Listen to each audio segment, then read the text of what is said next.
To the north of Roswell, New Mexico, where some say perhaps the best evidence exists that there in fact were aliens. I'm joined by Bill Eby here, who helped sponsor this.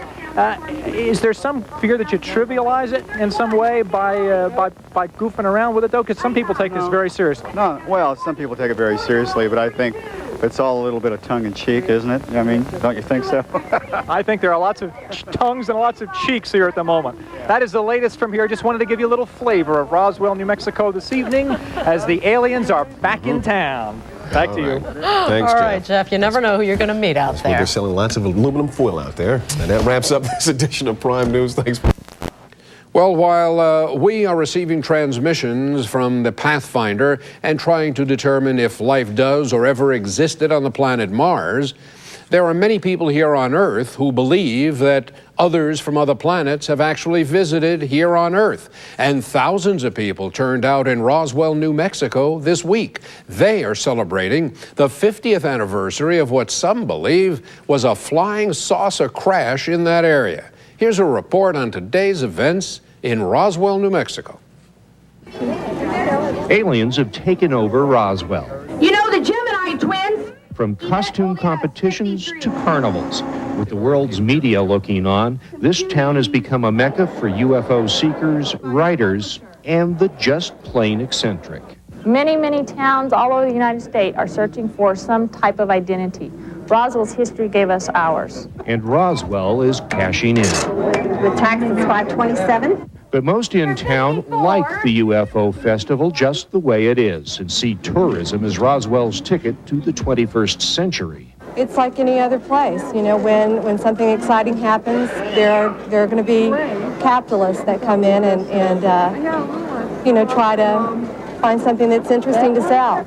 Early predictions of 100,000 visitors appear to have been overly optimistic, but optimism in Roswell still abounds. Thank you very much. Enjoy your visit. Chuck Ponder, Roswell, New Mexico. Well, aside from the tourists, there are the true believers there in Roswell, New Mexico, who claim that in 1947, a spaceship actually did crash outside the town of Roswell, about 80 miles northwest of the town of Roswell. And they do maintain that there were bodies there that came out of that spacecraft that were killed. There were individuals that were killed on board that craft. The Air Force has always maintained that it was a weather balloon that crashed in the area.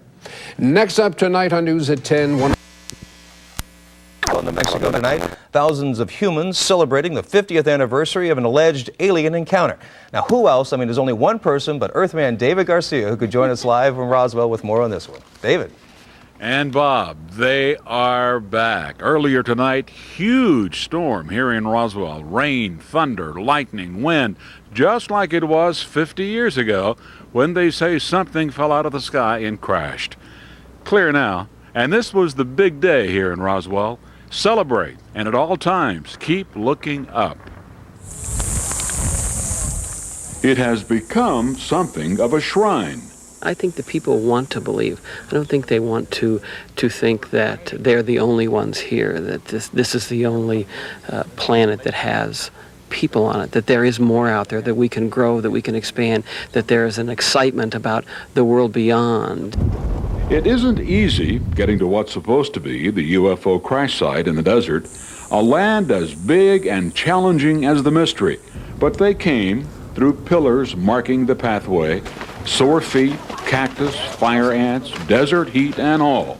They've got to see it. This case is like the seminal event. It started everything. Would you like to see an alien? Yeah. Oh, yeah. Why? I mean, just to see what they look like? Yeah, and what their type is and where they came from. Interesting that children have no problem talking about aliens. And these days, adults are also opening up. We don't feel as paranoid about the future, about our place. I don't think we're afraid of as much as we used to be. Grew up as a child hearing that alien saucer had landed in Roswell, New Mexico, and just took it for granted. Yeah, it's there. Meanwhile, back in downtown Roswell, the Alien Love Fest was alive and cooking with thousands of visitors. Hey, where's the other one at? Have your picture taken with little gray guys. Something to show back home. Certainly an event of contrasting extremes. The madcap merrymakers of mayhem and the serious seekers of science. Walter Haut, a big celebrity. Haut, the military information officer who issued the press release back in 1947 that a flying disc had crashed. Does all this hype help or hinder? I think it is expanding the interest in UFOs, whether it be good or bad. Well, this expo area has cleared out. The rain sent the people packing, but the other world visitors, the rain, the heat doesn't bother them. The word is, space aliens don't sweat. In Roswell, New Mexico, I'm David Garcia, Fox 11 News. Bob, Susan, back to you. Good way to put it, David. I hope that was fireworks going off. All right.